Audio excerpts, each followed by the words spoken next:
Hello and welcome back to 40 Lessons in 40 Years. Today I'm sharing lessons 35 and 36. Lesson 35 is a lesson on adaptability. Naturally, human beings are adaptable.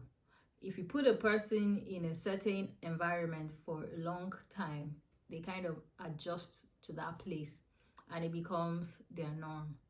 But then over the years, I realized that the only constant thing is change.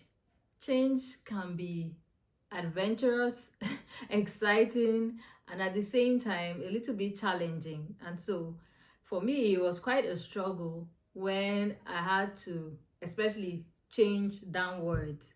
For example, you're doing well, you have a lot of money to spend, you have many options, and then suddenly you don't have so many options again. I could be grouchy, cranky about the whole situation. But then I learned, like Paul said in Philippians 4, to abound and to abase.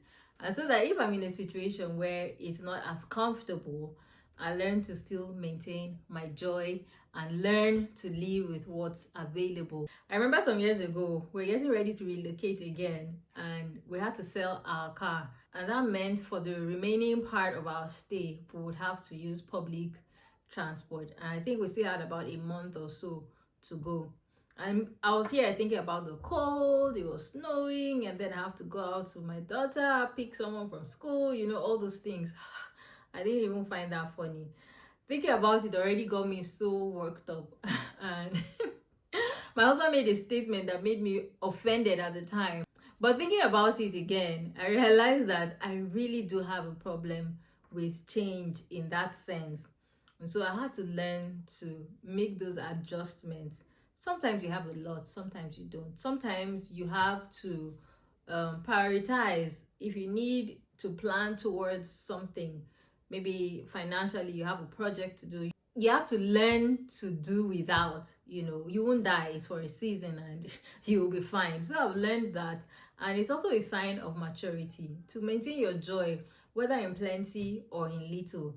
And so moving back home to Nigeria, and on some days I have to take public transport. If I can't find an Uber, I can take the bus. And the last time I took the bus like this was maybe 10 years ago or more.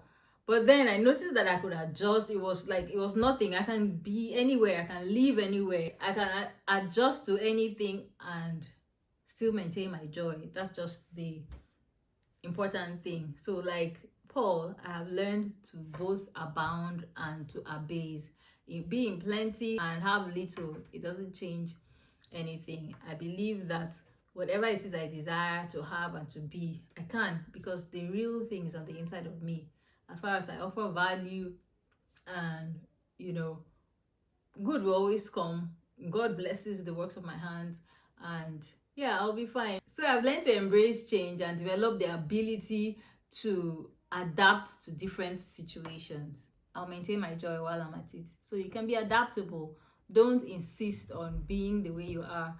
So that's one thing that I've learned and I think it's very helpful. All right, so moving on to lesson 36. This one is a lesson on financial responsibility. So growing up in our family, my parents did their best to ensure that we had everything that we needed and most of our wants. So basically, we were comfortable. And I grew up not wanting more than was available. Okay, so even my desires were not outrageous because almost everything I wanted at the time, my parents were able to provide for me. So I was just living one day at a time, up until university days. They were still there catering for all my needs and my wants. So I wasn't even thinking so far ahead until after graduation. For the first time, I took a course, learned a skill. I was able to sell something that I made with my own hands.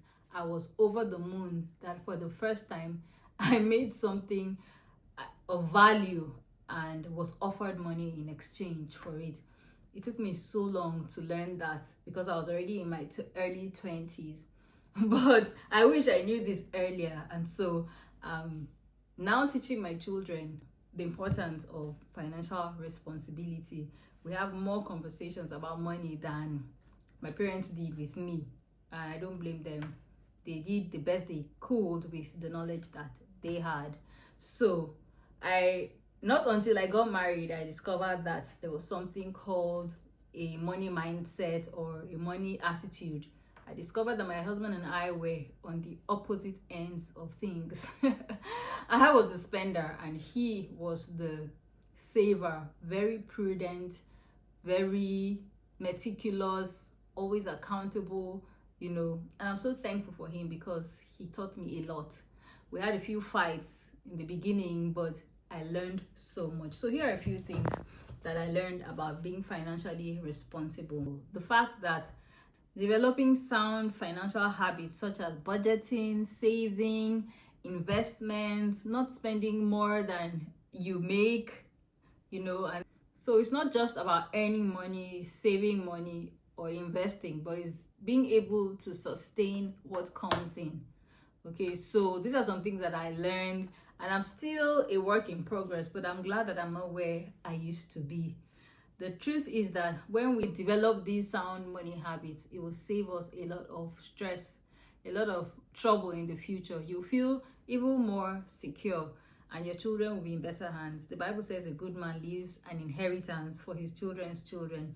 I want to leave not just spiritual values and emotional stability for them, but I want them to smile at my funeral, not just because of the good name that they have, but the fact that they have a lot of cash in the bank as well. So yes, financial responsibility is something everyone should learn. Financial intelligence as well. So every chance I get, I learn something new.